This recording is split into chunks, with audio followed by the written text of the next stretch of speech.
Hey, what's up you guys? It's Devin and welcome back to a Cyber Entertainers video. Now, before we get started though, I was recently talking with some friends and we were coming up with video ideas for this channel.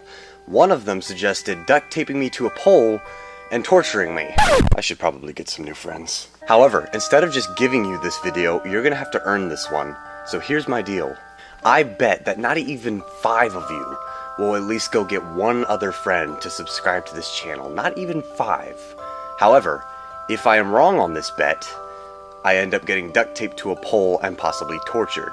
If I'm right, I'll probably go eat a bag of jelly beans or something, maybe potato chips. However, to add to this, any additional subscribers up above 5 will add to the amount of torture. For instance, if the torture was to put BeanBoozled beans in my mouth while I'm up there, if we got 3 extra subscribers above 5, that would be 3 beans. And I don't like BeanBoozled beans, so let's keep it at 5, okay? So, the more subscribers, the more torture. It could be something like freezing cold water balloons, BeanBoozled, or something else they can come up with. But more subscribers, more torture. But that is the challenge, so now let's get into the video. Now, I asked a lot of you guys on Facebook, and some of you even in person, if you had any questions you wanted me to answer in a YouTube video. That is this video. I'm going to keep it kind of short because it is 10 o'clock now. If you want to see a part 2, let me know in the comments after this video is done. Now, let's start with the first question. What is your favorite color? I would have to say my favorite color would be black and red, but if I had to choose one, it'd probably be black. Question 2. What is my middle name? Really? Well, I don't know what your middle name is. I will find it though. Maybe in the part 2 we'll get that. What is your middle name? I don't know. I'm just gonna skip to question 3 here. What is your best friend who is a girl? Oh. You know, I'm gonna have to say Caitlin on that one. She probably knows more about me than anyone does. She's kept me from making a lot of mistakes. She's definitely gotta be the best friend who's a girl. Alright, question 4. What is the story behind CyberBuddy?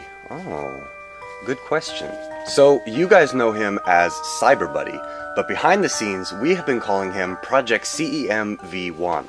Now, CyberBuddy is actually just a prototype design of what the final result is going to be. And basically, the way I came up with him is I was listening to a lot of songs, and the cover photos for those songs had some pretty interesting pictures. So what I did is I took kind of some features from each photo and mashed it into one design for one head. And it worked out so well that a company wanted to use it recently for a project of theirs just to kind of test it out. Now the project worked so well that we're actually going to be selling that head to them and letting them continue their work. But that's fine because since he was just a prototype, we're going to be creating version 2, which should be a lot better than the first one in many ways. It should be better in mobility, possibly design. It's all an opinion, really. That's the story behind CyberBuddy. Question number 5. Who came first, the chicken or the egg? Ooh. You know, in my opinion, I would think it would be the chicken because the egg needs a chicken to sit on it to survive, right? So I'm gonna go with that one. The chicken came first. Question number 6. What are you most afraid of? Ooh, that is a good question. I'd honestly have to say I am most afraid of not knowing what is going to happen. I don't like being clueless. So that would have to be the fear. Question number 7. Do you have a crush on anyone? Oh, okay. Yes, I do actually. She's a pretty great girl. Question number 8. What is your favorite nickname? Okay. My favorite nickname would have to be Flapjacks. Everyone calls me it. Now, if you want to know why that would be my favorite nickname, be sure to let me know in the comments and I will definitely tell you about that, because that's a pretty interesting story. Question number 9. What is one thing you used to believe as a kid that you now realize is not true? So, you know those bumblebees with the yellow mark on their forehead? I used to think that that was just, when the first time I saw one, I used to think that that was just one bee with a kind of birthmark on his head.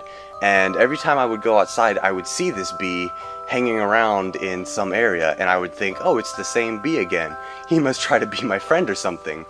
And later, as I grew up, I realized that it was actually a certain type of bee, and that there were actually many of them. So He wasn't my friend. Question 10. If you had absolutely no choice but to sleep in one of the two places, would you sleep in an abandoned mental asylum or in a house inhabited by a serial killer? Ooh. That is a tough one. Jeez. I would have to say the serial killer because there's a lot of creepy stuff in abandoned asylums, but serial killer is just a crazy person. I guess it all depends on how strong the serial killer is, because that's... you won't catch me sleeping in an asylum. Alright you guys, that is all the questions I'm going to answer right now, but again, if you want to see a part 2 where I answer even more questions, let me know down in the comments. Also, don't forget, if you guys get at least 5 new people to subscribe, I will end up getting duct taped to a pole. If you get more than 5, I will end up being tormented by something like water balloons or Bean Boozled beans, however high that number is. So with that being said, if you haven't already, go ahead and hit the like button. Be sure to subscribe to this channel, especially if you want to see me get duct taped, and I will see you guys in the next video.